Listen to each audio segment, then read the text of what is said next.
Un esposo abandonó a su mujer con un huerto muerto.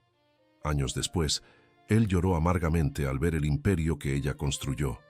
El motor del viejo camión de Ricardo tosió por última vez antes de silenciarse, y el silencio que siguió fue más pesado y ominoso que el ruido.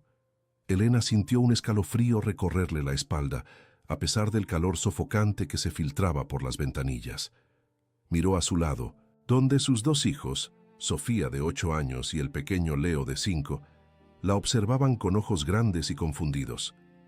Afuera solo había polvo, maleza y la silueta esquelética de cientos de árboles muertos que se recortaban contra un cielo pálido y sin nubes. «Bajen». La voz de Ricardo cortó el aire, dura y sin emoción. Ni siquiera la miró. Sus ojos estaban fijos en el camino de tierra por el que habían llegado, como si ya estuviera planeando su huida de aquel lugar desolado. «Ricardo, ¿dónde estamos?», preguntó Elena, su voz un hilo tembloroso.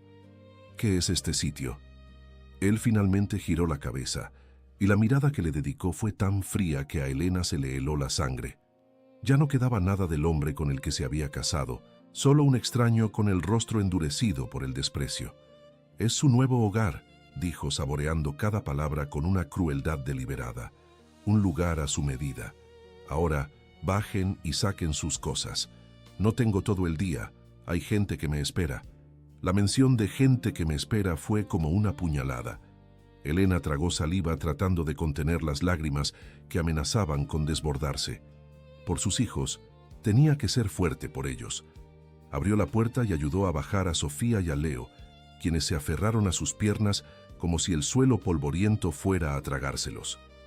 Ricardo bajó de un salto y fue a la parte trasera del camión. Con una furia contenida, empezó a lanzar sus pertenencias al suelo. 2 colchones delgados y manchados, una caja de cartón con ropa usada y un par de ollas abolladas. Era todo lo que tenían en el mundo. «¿Por qué nos haces esto, Ricardo? ¿Por qué aquí?», suplicó Elena, mirando con horror la miserable cabaña de madera que se caía a pedazos y el campo lleno de árboles secos y retorcidos. Parecía un cementerio de árboles. Ricardo soltó una risa seca, sin alegría. «Porque estoy harto, Elena. Harto de cargar con ustedes, harto de tu cara triste, de tus quejas, de los niños siempre necesitando algo. He encontrado a alguien que sí vale la pena, alguien llena de vida, no alguien que lo seca todo a su alrededor», señaló el huerto con un gesto amplio y despectivo. Los árboles, probablemente manzanos o perales en algún tiempo lejano, ahora eran solo ramas grises y quebradizas que se extendían hacia el cielo como los dedos de un esqueleto. No había ni una sola hoja verde, ni una. «Te dejo con tu herencia, Elena», dijo su voz cargada de veneno. «Este huerto muerto es lo que te mereces. Un campo tan seco y sin vida como tú. A ver si logras que algo crezca aquí. Inútil. Quizás así aprendas lo que es trabajar de verdad». La palabra inútil resonó en los oídos de Elena, ahogando cualquier otro sonido. Sintió que las piernas le flaqueaban. Se apoyó en el camión para no caer. Leo, al sentir el temblor de su madre, comenzó a llorar en silencio, escondiendo su carita en la falda de Elena. Sofía, siempre más valiente, se soltó de su madre y se plantó frente a su padre. «No le digas eso a mi mamá, eres malo», gritó con su vocecita infantil, llena de una rabia que sorprendió a Elena. Ricardo apenas la miró. «Otra llorona quejica, igual que la madre», masculló. Se dio la vuelta, caminó hacia la puerta del conductor y se subió al camión sin mirar atrás. No les dedicó una última palabra a sus hijos, ni una última mirada. El motor arrancó con un rugido que hizo temblar el suelo. El camión dio la vuelta torpemente y se alejó a toda velocidad, levantando una nube de polvo rojizo que los envolvió por completo, como si quisiera borrar su existencia de la faz de la tierra. Elena se quedó allí paralizada con el polvo pegándose a sus lágrimas silenciosas, viendo cómo el vehículo se hacía cada vez más pequeño en la distancia hasta desaparecer. El silencio que quedó era absoluto, roto solo por los sollozos de Leo y el silbido del viento que pasaba entre las ramas muertas del huerto. Era un sonido triste, como un lamento. «Mamá, ¿Pa ya no va a volver?», preguntó Sofía, su valentía desvaneciéndose para dar paso al miedo. Elena se arrodilló en el polvo y los abrazó a los dos con todas sus fuerzas. Quería decirles que todo estaría bien, que era solo una pesadilla, pero las palabras no le salían. La mentira era demasiado grande y la verdad demasiado cruel. «Yo estoy aquí», fue lo único que pudo susurrar. «Y siempre voy a estar con ustedes. Los quiero más que a nada en este mundo». Se quedaron abrazados durante un tiempo que pareció eterno. Un pequeño y frágil grupo de náufragos en un mar de desolación. Finalmente, con un esfuerzo sobrehumano, Elena se puso de pie. Tenía que moverse por ellos. Recogió las pocas cosas que Ricardo les había arrojado y con los niños pegados a ella, caminó hacia la cabaña. El porche de madera crujió bajo sus pies, amenazando con ceder. La puerta colgaba de una sola bisagra. El interior era aún más deprimente. Había una sola habitación, sucia y oscura. El techo tenía agujeros por los que se colaban rayos de sol, y las paredes estaban llenas de grietas por las que soplaba el viento. El olor era una mezcla de humedad, polvo viejo y excrementos de roedores. «Tengo miedo, mami», susurró Leo, aferrándose aún más fuerte a ella. «No tengas miedo, mi amor. Vamos a limpiar un poco y verás que no es tan malo», mintió Elena, aunque ella misma estaba aterrorizada. Eligió el rincón menos ruidoso y comenzó la tarea con sus propias manos. Empezó a barrer el suelo, a sacar la basura y las telarañas. Arrastró los colchones adentro y los colocó en el suelo limpio. Mientras trabajaba, sus hijos la observaban en silencio, sentados en un rincón, sus caritas reflejando el miedo y la confusión que ella intentaba ocultar. Cuando el sol comenzó a bajar, el frío empezó a sentirse. No tenían luz, ni velas, ni forma de hacer fuego. Tampoco tenían comida, más allá de unas pocas galletas que Elena llevaba en su bolso. Les dio una a cada uno y guardó el resto para el día siguiente. La noche llegó y con ella una oscuridad total y una sinfonía de ruidos desconocidos. El crujido de la madera de la cabaña, el ulular de alguna lechuza, el susurro constante del viento en el huerto muerto. Cada sombra parecía una amenaza. Elena se sentó en el colchón con sus hijos, uno a cada lado, cubriéndolos con su propio cuerpo para darles calor. El hambre le retorcía el estómago, pero era el frío del alma lo que más le dolía. Las palabras de Ricardo se repetían en su mente una y otra vez. «Un campo tan seco y sin vida como tú, inútil». ¿Era eso lo que era? ¿Una mujer seca, sin vida, inútil? Había dedicado los últimos 10 años de su vida a ser esposa y madre, a cuidar de Ricardo, a criar a sus hijos, a mantener un hogar. ¿Y todo para qué? Para ser desechada como basura en un lugar olvidado por Dios. La humillación era un veneno que le quemaba por dentro. Lloró. Lloró en silencio, con lágrimas calientes que se deslizaban por sus mejillas y caían sobre el cabello de sus hijos, que finalmente se habían dormido, agotados por el miedo y la tristeza. Los miró a la luz pálida de la luna que se colaba por los agujeros del techo. Sus rostros pacíficos, sus pequeñas manos, ellos eran lo único real, lo único que importaba. Si ella se dejaba vencer, si se convertía en esa mujer inútil que Ricardo decía que era, ¿qué sería de ellos? El pensamiento fue como una descarga eléctrica. No podía permitírselo. No le daría a Ricardo esa satisfacción. La rabia, una rabia fría y profunda, comenzó a desplazar a la desesperación. Miró por la ventana rota hacia el huerto. Las ramas esqueléticas parecían garras que intentaban atrapar la luna. Ricardo creía que la había sentenciado a morir en aquel cementerio. Creía que ella se marchitaría y se secaría, igual que esos árboles. La primera noche fue la más larga de su vida. El hambre, el frío y el miedo fueron sus compañeros. Pero cuando los primeros rayos del alba tiñeron el cielo de un color rosado pálido, encontraron a Elena despierta. Sus ojos estaban rojos e hinchados, pero ya no había desesperación en ellos. Había una nueva luz, una chispa de desafío. Se levantó con cuidado para no despertar a los niños y salió de la cabaña. El aire de la mañana era fresco y olía a tierra seca. Caminó lentamente hacia el huerto muerto. Se detuvo frente al árbol más cercano, uno grande y retorcido, cuya corteza se desprendía como piel vieja. Extendió la mano y tocó la madera áspera y sin vida.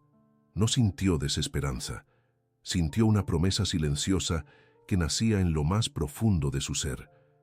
Ricardo la había dejado allí para que muriera, pero él no la conocía.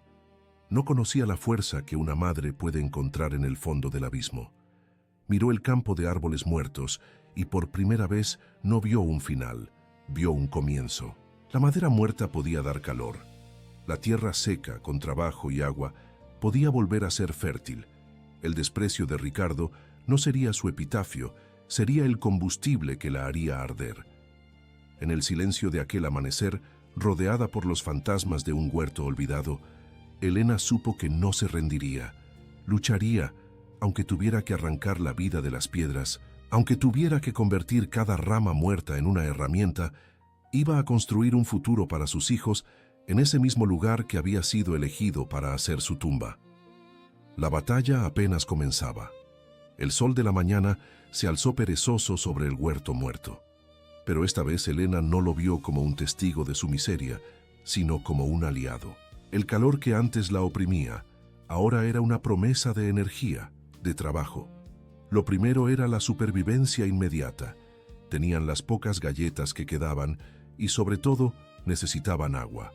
Dejó a los niños dentro de la cabaña con la estricta orden de no salir y comenzó a explorar los límites de la propiedad. El terreno era seco y polvoriento, cubierto de maleza espinosa y la hierba amarillenta que crujía bajo sus pies. Caminó siguiendo la pendiente natural del terreno con la vaga esperanza que su abuelo le había enseñado. El agua siempre busca el camino más bajo. Después de casi una hora de búsqueda, cuando la sed comenzaba a ser una tortura y la desesperación amenazaba con volver, lo escuchó. Un murmullo casi imperceptible. Apresuró el paso, apartando ramas secas y lo vio. Un hilo de agua delgado y débil que se deslizaba entre unas rocas cubiertas de musgo. No era un arroyo caudaloso, pero era agua limpia y corriente. Elena cayó de rodillas y bebió con avidez, sintiendo cómo la vida volvía a su cuerpo. Llenó la botella vacía que llevaba y lloró, esta vez de puro alivio. Tenían agua, podrían sobrevivir. Con el problema más urgente resuelto, su mente se centró en la promesa que se había hecho. Miró el mar de árboles muertos que la rodeaba. Ricardo los había llamado su herencia, y ella iba a aceptarla. La madera, aunque muerta, tenía un valor. Podía ser leña para calentarse, para cocinar, pero Elena sabía que quemar leña para sí misma no la sacaría de la pobreza. Necesitaba algo que pudiera vender. Y entonces, un recuerdo de su infancia en el campo volvió a ella con una claridad asombrosa. Los hombres que hacían carbón cavaban pozos en la tierra, los llenaban de madera, los cubrían y prendían un fuego lento que, sin aire, transformaba la madera en carbón vegetal. El carbón era un bien preciado en la región. La gente lo usaba para cocinar, para calentar sus hogares en invierno. Si podía hacer carbón, podría tener algo que vender. El plan era descabellado, agotador, pero era un plan. Necesitaba herramientas. Recordó haber visto un pequeño cobertizo de lámina oxidada detrás de la cabaña, casi engullido por la maleza. Con el corazón latiéndole con una nueva esperanza, se dirigió hacia allí. La puerta estaba trabada por el óxido y tuvo que usar una piedra para golpearla hasta que cedió con un chirrido metálico. El interior olía a tierra húmeda y a olvido. Rebuscando entre escombros y basura, encontró su tesoro, un hacha vieja con el mango astillado, pero la cabeza de hierro sólida, una sierra manual oxidada a la que le faltaban algunos dientes, pero que aún parecía funcional. Para ella, en ese momento, eran más valiosas que el oro. Pasó el resto de la mañana afilando el hacha y la sierra con una piedra plana que encontró cerca del arroyo. El trabajo era arduo, pero con cada pasada sentía que estaba afilando también su propia determinación. Por la tarde se enfrentó a su primer árbol muerto. Era enorme, y su madera, seca y dura como la piedra. El primer golpe con el hacha apenas le hizo una mella. Elena no se desanimó. Golpeó una y otra vez, poniendo todo su peso, toda su rabia, toda su desesperación en cada movimiento. El sudor le empapaba la ropa y le nublaba la vista. Sus manos, poco acostumbradas a un trabajo tan brutal, pronto se llenaron de ampollas que reventaron y comenzaron a sangrar. Los niños la miraban desde la puerta de la cabaña, asustados y en silencio. Sofía, al verle las manos, corrió hacia ella con un trozo de su propia camisa. «Ponte esto, mamá, para que no te duela tanto», le dijo mientras le envolvía las manos con el trapo. El gesto de su hija le dio a Elena la fuerza que necesitaba para seguir. Durante días, esa fue su rutina. Se levantaba al amanecer, buscaba algunas raíces y hierbas comestibles que recordaba de su infancia, y luego se dedicaba a cortar la madera muerta. Era un trabajo brutal y agotador. Por las noches, caía en el colchón como una piedra, con el cuerpo dolorido, pero con la satisfacción de ver la pila de troncos y ramas crecer día a día. Cuando tuvo una cantidad considerable de madera, llegó el siguiente paso, el pozo para el carbón.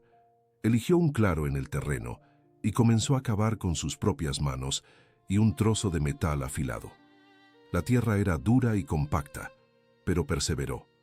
Cavó durante horas hasta que tuvo un pozo de 1 metro de profundidad y casi 2 de diámetro. Con la ayuda de Sofía, que arrastraba las ramas más pequeñas, llenó el pozo con la madera, la apiló de forma ordenada, como recordaba haber visto, y luego la cubrió con una capa de tierra y hierba húmeda, dejando un pequeño agujero en la parte superior y otro en la base. Llegó el momento de la verdad. Con el mismo método que había usado Isabel en otra historia similar que le habían contado, usó un trozo de vidrio que encontró entre la basura para concentrar el sol sobre un nido de hierba seca. Pronto, una pequeña llama brotó. Con un cuidado infinito, la alimentó y la introdujo en el agujero de la base del pozo. Luego lo tapó casi por completo. El plan era que la madera se quemara lentamente, sin oxígeno, durante varios días. La espera fue una tortura. Un humo blanco y denso comenzó a salir por la chimenea improvisada. Elena no sabía si lo estaba haciendo bien. Se quemaría todo demasiado rápido. Se apagaría el fuego. Apenas durmió durante esas noches, vigilando el humo, rezando para que su esfuerzo no fuera en vano. Una tarde, mientras estaba sentada vigilando su horno de carbón, vio una figura a lo lejos, un hombre mayor montado en una mula que se acercaba lentamente por el camino. Su primer instinto fue tomar a los niños y esconderse en la cabaña. El miedo a los extraños estaba profundamente arraigado, pero el hombre no parecía tener prisa, y su porte era tranquilo. Se detuvo a una distancia prudencial. «Buenas tardes», dijo el hombre con una voz grave y amable. Tenía el rostro curtido por el sol y una barba blanca y espesa. «Disculpe que me acerque así. Mi nombre es Ramiro. Vivo a un par de leguas de aquí. Hace semanas que veo salir humo de esta finca que ha estado abandonada por años. La curiosidad me ha podido». Elena se puso de pie, limpiándose las manos sucias en su falda. «Buenas tardes, soy Elena». Don Ramiro asintió lentamente, sus ojos amables recorriendo la escena. La cabaña ruinosa, los niños delgados que se asomaban por la puerta y la mujer de aspecto frágil, pero con una mirada de acero, de pie junto a un pozo humeante. «He oído historias en el pueblo», dijo con delicadeza, «sobre un hombre que... Bueno, lamento mucho por lo que esté pasando, señora». Elena simplemente asintió, un nudo formándose en su garganta. «¿Está haciendo carbón?», preguntó él señalando el pozo con la cabeza. «Eso intento», respondió Elena.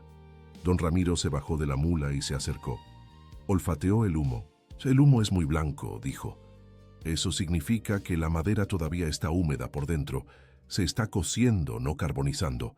Perderá mucho peso y el carbón será de mala calidad.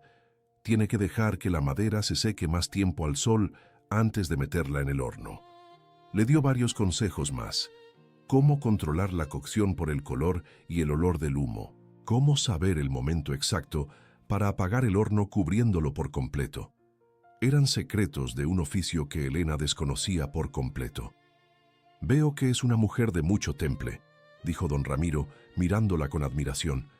Pero usted y sus hijos no pueden vivir solo de temple. Desató una alforja de su mula y sacó un trozo de queso, una hogaza de pan y algunas verduras de su huerta. Tome para los niños y mañana volveré con algunas herramientas mejores que las que pueda tener en el campo. O nos ayudamos o la tierra nos come vivos. Esa noche, mientras comían el pan y el queso, Elena sintió por primera vez en mucho tiempo que no estaba completamente sola. La bondad de aquel extraño fue un bálsamo para su alma herida. Al día siguiente, don Ramiro cumplió su palabra. Le trajo una sierra en buen estado, un hacha mejor afilada y, lo más importante, una bolsa de frijoles y maíz. Siguiendo sus consejos, Elena construyó un segundo horno mientras la madera se secaba al sol. Su siguiente intento fue un éxito. Cuando finalmente abrió el pozo enfriado, encontró un montón de carbón negro, brillante y ligero. Lo había logrado. Don Ramiro la ayudó a empacarlo en sacos viejos que él mismo le trajo. «Hay un almacén en el cruce de caminos a unas 2 horas de aquí», le explicó. «El dueño, el señor Pascual, siempre compra carbón. Vaya de mi parte. Dígale que es el carbón de la mujer valiente del huerto muerto». El viaje fue una odisea. Elena cargó un saco pesado sobre su espalda y caminó durante horas bajo el sol abrasador, con los niños siguiéndola de cerca. Cuando llegó al almacén, un pequeño edificio de adobe polvoriento, se sintió intimidada. El señor Pascual, un hombre gordo y de pocas palabras, examinó el carbón con ojo crítico. Rompió un trozo, sonó seco y metálico. Asintió. «Es buen carbón», dijo. Le dio a Elena un puñado de billetes y monedas. Elena miró el dinero en su mano. Estaba sucio, arrugado, pero era suyo. Lo había ganado con su sudor, con sus manos ensangrentadas, con su determinación. Sintió una oleada de orgullo tan intensa que casi se le saltan las lágrimas. Ese dinero no solo compraría comida, significaba libertad, significaba esperanza. Compró harina, aceite, sal, un poco de leche para los niños y hasta un pequeño dulce para cada uno. El camino de vuelta, aunque estaba igual de cansada, se le hizo más ligero. Esa noche cenaron una sopa caliente y pan recién hecho en un fuego que ardía con su propio carbón. Vio a sus hijos sonreír por primera vez en semanas y supo con una certeza absoluta que ese era solo el principio. Había convertido la madera muerta de su humillación en el primer pilar de su nueva vida. Los meses se convirtieron en un año, y luego en 2. La vida en el huerto muerto se asentó en una rutina agotadora, pero constante, marcada por el ritmo del hacha y el humo de los hornos de carbón. Elena se había transformado. Su piel estaba curtida por el sol y el viento, y sus manos, aunque permanentemente cubiertas de callos y cicatrices, eran fuertes y hábiles. Había aprendido el lenguaje de la madera, el secreto del fuego lento, el arte de la supervivencia. El huerto ya no parecía un cementerio. Poco a poco, árbol a árbol, Elena lo estaba desmantelando. Los esqueletos grises que antes dominaban el paisaje ahora yacían en ordenadas pilas de troncos, secándose al sol antes de ser convertidos en carbón. En su lugar quedaban claros de tierra rojiza, salpicados de tocones, que Elena arrancaba uno a uno en una batalla de paciencia y fuerza bruta. Los niños también habían encontrado su lugar en este nuevo mundo. Sofía, ya con 10 años, se había convertido en la guardiana del pequeño huerto de verduras que habían logrado crear en un trozo de tierra limpia. Con las cenizas del carbón como fertilizante y el agua que acarreaban cada día del arroyo, lograron cultivar frijoles, maíz y calabazas. Esos pequeños brotes verdes en medio de la tierra seca eran un milagro diario, un desafío directo a la maldición de Ricardo. Leo, con 7 años, era el encargado de recoger las ramas más pequeñas y de ayudar a su madre a tapar y destapar los hornos. A pesar de la dureza de su vida, eran niños resilientes que encontraban alegría en un baño en el arroyo o en el sabor dulce de una calabaza asada en las brasas. La cabaña, aunque seguía siendo humilde, ya no era una ruina. Con el dinero de sus primeras ventas, Elena había comprado clavos y algunas tablas para reparar la puerta y el porche. Había tapado los agujeros del techo con trozos de lámina que encontró en un basurero y había revocado las paredes con una mezcla de barro y paja, haciendo el interior más cálido y acogedor. Ya no era un refugio contra el mundo, sino un hogar. Su relación con don Ramiro se había fortalecido. El anciano la visitaba cada semana, no tanto para ayudarla, pues Elena ya dominaba el oficio, sino por el placer de su compañía. Compartían un café mientras observaban el humo, y él le contaba historias del campo, impartiéndole una sabiduría que no venía en los libros. Se había convertido en el abuelo que sus hijos nunca tuvieron. Sin embargo, el camino seguía lleno de obstáculos. Un invierno, una tormenta terrible azotó la región durante 3 días. El viento aullaba como un lobo y la lluvia caía sin piedad. El arroyo se desbordó, inundando sus hornos de carbón y convirtiendo el camino al pueblo en un lodazal intransitable. Durante una semana quedaron aislados, sobreviviendo con sus reservas de maíz y calabaza. Elena sintió el viejo fantasma del miedo, pero esta vez no se dejó vencer. En cuanto la lluvia cesó, se puso a trabajar, achicando el agua de los hornos, reparando los daños y abriendo un nuevo camino a través del barro. La gente del pueblo ya se había acostumbrado a su presencia. La llamaban la carbonera del huerto muerto. Algunos la miraban con admiración silenciosa, otros con una lástima que a Elena le molestaba. Y no faltaban los que cuchicheaban a sus espaldas con una mezcla de desprecio y morbo. «Pobres criaturas», decían, «criados en la mugre por una loca que se cree hombre». Elena aprendió a ignorarlos, a levantar la cabeza y a clavarles una mirada tan directa y firme que los obligaba a callar. Su trabajo era duro y sucio, sí, pero era honrado y nadie tenía derecho a juzgarla. Un día, cuando ya habían pasado casi 3 años desde su abandono, el pasado regresó. Elena estaba terminando de cargar un saco de carbón con la cara y los brazos cubiertos de hollín cuando escuchó el ruido de un motor conocido. Un camión, mucho más nuevo y brillante que el que recordaba, se detuvo frente a su propiedad. El corazón le dio un vuelco. Era Ricardo. Se bajó del vehículo. Estaba más gordo. Vestía ropa cara y llevaba unas botas de cuero relucientes que parecían insultar el polvo del camino. A su lado bajó una mujer joven maquillada en exceso y con una expresión de asco al contemplar el lugar. Ricardo se apoyó en la cerca improvisada y la miró de arriba abajo con una sonrisa burlona. «Vaya, vaya, pero si es la reina del carbón», dijo su voz goteando sarcasmo. «Veo que has estado ocupada. Has convertido este basurero en un basurero aún más sucio». Elena no dijo nada. Se quedó quieta con el saco a medio levantar, sintiendo las miradas de sus hijos que se habían asomado a la puerta de la cabaña. «¿Qué te pasa? ¿Te comió la lengua el ratón?», continuó Ricardo, disfrutando de su propia crueldad. «Te lo dije, ¿no? Que ibas a aprender lo que es la vida dura. Aunque, para ser sincero, pensé que saldrías corriendo a las pocas semanas. Hay que reconocer que eres más terca de lo que recordaba». La mujer a su lado soltó una risita. «Ay, cariño, no seas malo. ¿No ves que está haciendo un esfuerzo? Mira qué linda su casita de barro. Es tan rústico». La humillación era un ácido que le quemaba la garganta. Pero Elena se mantuvo firme, lo miró directamente a los ojos, y en su mirada no había miedo ni súplica, solo un frío y profundo desprecio. Ricardo pareció notar el cambio porque su sonrisa vaciló un instante. «Bueno, solo pasábamos por aquí. Voy a comprar unas tierras más al sur. Negocios, ya sabes, algo que tú nunca entenderías». Hizo una pausa mirando los claros donde antes había árboles. «¿Y qué piensas hacer cuando se te acabe la leña muerta? ¿Empezarás a comerte la tierra?». Esa fue la frase que lo cambió todo. La pregunta, lanzada como un insulto, encendió una idea en la mente de Elena, una idea tan audaz y tan grande que la dejó sin aliento. Sin decir una palabra, Elena se echó el saco de carbón al hombro con un movimiento fluido y fuerte, demostrando una fuerza que Ricardo no esperaba.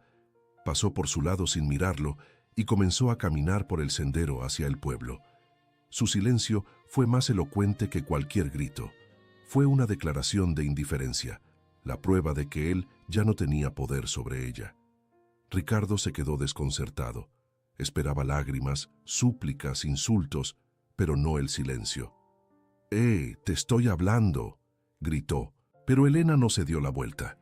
Frustrado y sintiéndose extrañamente derrotado, subió al camión y se marchó rechinando las llantas. Esa noche Elena no pudo dormir. La visita de Ricardo, en lugar de hundirla, la había hecho más fuerte.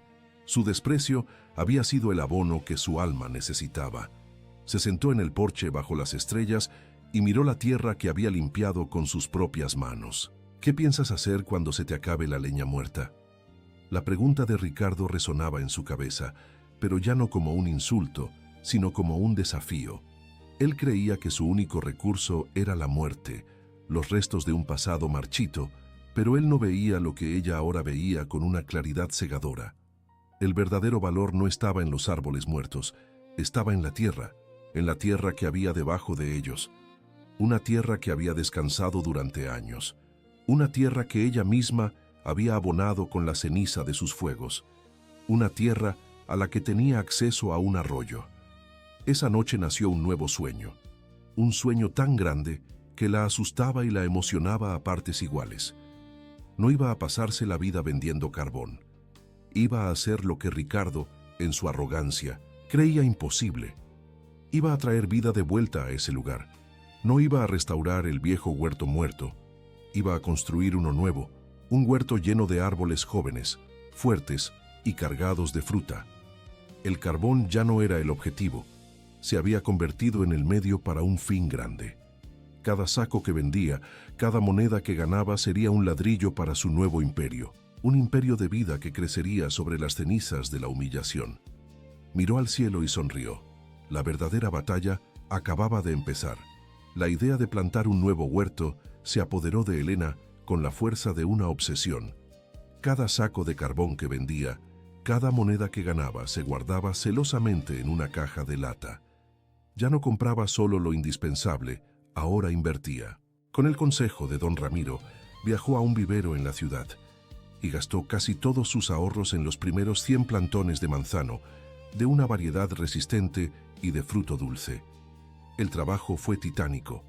Limpiar la tierra de los enormes y rebeldes tocones del viejo huerto fue la tarea más dura a la que se había enfrentado. Trabajaba desde el amanecer hasta el anochecer, cavando, tirando con cuerdas, usando palancas improvisadas. Sofía y Leo, que entendían la importancia de la misión de su madre, ayudaban en todo lo que podían. Don Ramiro, a pesar de su edad, acudía a menudo para ayudarla con su fuerza y sobre todo con su sabiduría. Juntos, durante meses, transformaron aquel campo de muerte en una tierra preparada para la vida. Plantaron los pequeños árboles en hileras perfectas, cada uno en un hoyo cavado con esfuerzo y regado con esperanza. Ver aquellos frágiles tallos verdes en medio de la tierra rojiza era el espectáculo más hermoso que Elena había visto jamás. Los siguientes años fueron una lección de paciencia. Mientras seguía produciendo carbón para sobrevivir, cuidaba de sus árboles como si fueran sus propios hijos. Los regaba, los protegía de las plagas con remedios naturales que don Ramiro le enseñó y los podaba con esmero. Vio cómo crecían, cómo sus troncos se fortalecían y cómo en la tercera primavera se cubrían de tímidas flores blancas y rosadas. Cuando cosechó la primera manzana de su nuevo huerto, una fruta pequeña pero perfecta, jugosa y dulce, lloró de alegría y se la dio a sus hijos como si fuera el tesoro más grande del mundo. La producción inicial era pequeña, pero la calidad de la fruta era excepcional. Elena comenzó a venderla en el mercado del pueblo junto a sus verduras y su carbón. La gente que antes la miraba con lástima, ahora la miraba con un respeto creciente. Doña Elena ya no era la carbonera, era la mujer que había hecho florecer el desierto. El punto de inflexión llegó un día de mercado. Un hombre bien vestido, con aspecto de ser de la ciudad, probó una de sus manzanas. Sus ojos se abrieron de sorpresa. Se presentó como el dueño de una pequeña empresa familiar que fabricaba mermeladas y dulces artesanales de alta calidad. «Señora», le dijo con una admiración genuina, «en 30 años en este negocio, nunca he probado una manzana con este sabor. ¿Usa usted algún químico?» «Solo sol, agua y mucho trabajo. respondió Elena con una sonrisa. El hombre llamado Ernesto le hizo una propuesta que le cambió la vida. Le ofreció un contrato para comprarle toda su producción de manzanas a un precio mucho más justo del que podía conseguir en el mercado. Vio el potencial no solo en la fruta, sino en la historia que había detrás. Con la seguridad del contrato, el pequeño negocio de Elena explotó. El dinero del carbón y la fruta se reinvirtió en más árboles, en un sistema de riego por goteo que le ahorraba un trabajo inmenso, y en la construcción de una casa de ladrillo sencilla pero sólida, en el lugar donde antes estaba la cabaña ruinosa. Pudo contratar a algunos hombres del pueblo para que la ayudaran, creando trabajo en una zona donde escaseaba. Compró un pequeño camión de segunda mano para transportar su fruta. Huertos La Esperanza. Así llamó a su finca. Pasaron 10 años desde el día en que Ricardo la había abandonado. La finca era irreconocible. Un mar de manzanos verdes y frondosos cubría las colinas. Una casa limpia y cuidada se alzaba en el centro. El sonido de las risas de sus hijos y de los trabajadores había reemplazado el silbido del viento en las ramas muertas. Sofía, con 18 años, estudiaba agronomía en la ciudad con la intención de volver para ayudar a su madre a hacer crecer el negocio.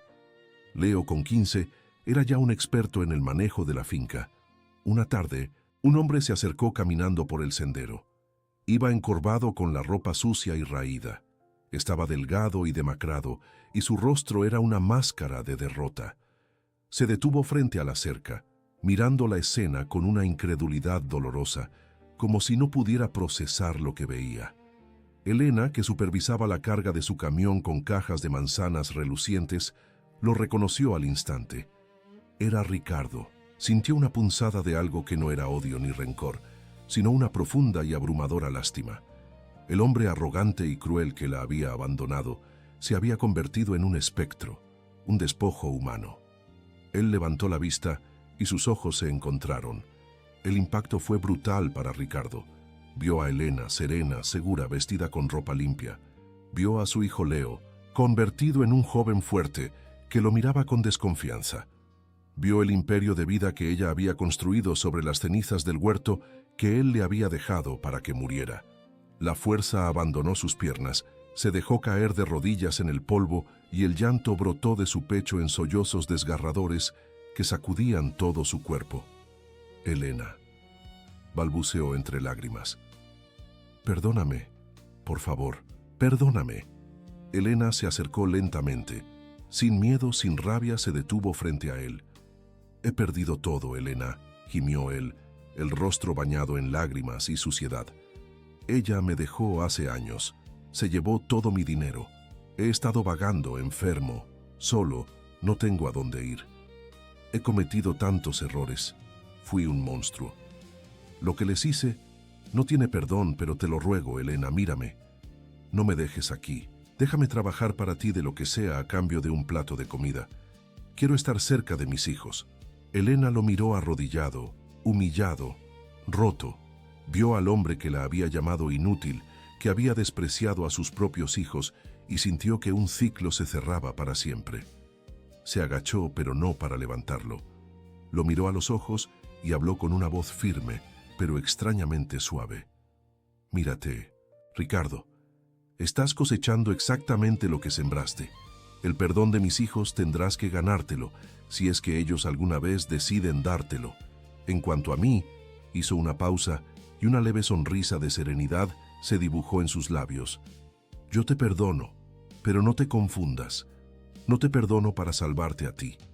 Te perdono para liberarme yo. Mi rencor era la última cadena que me ataba a ti, y hoy la rompo. Se puso de pie, irguiéndose en toda su estatura. Nosotros ya hemos construido nuestro camino, ahora a ti te toca encontrar el tuyo. Se dio media vuelta y caminó de regreso hacia su casa sin mirar atrás. Leo se acercó y la abrazó por los hombros. Juntos entraron en su hogar, dejando a Ricardo sollozando solo en el polvo frente al paraíso que él mismo había despreciado. La escena final transcurre un año después. Elena está caminando al atardecer por su huerto floreciente, ahora expandido. A su lado camina don Ramiro, muy anciano, pero con una sonrisa orgullosa. Sofía ha vuelto de sus estudios y juntos planean crear su propia marca de mermeladas. Leo conduce el camión con pericia.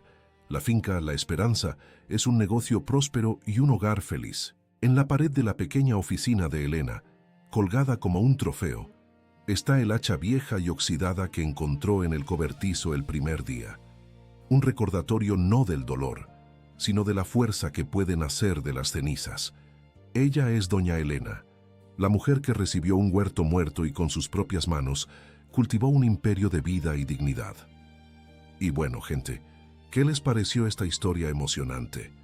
Dejen su like en el video, suscríbanse y comenten cuál fue su momento favorito. Hasta la próxima.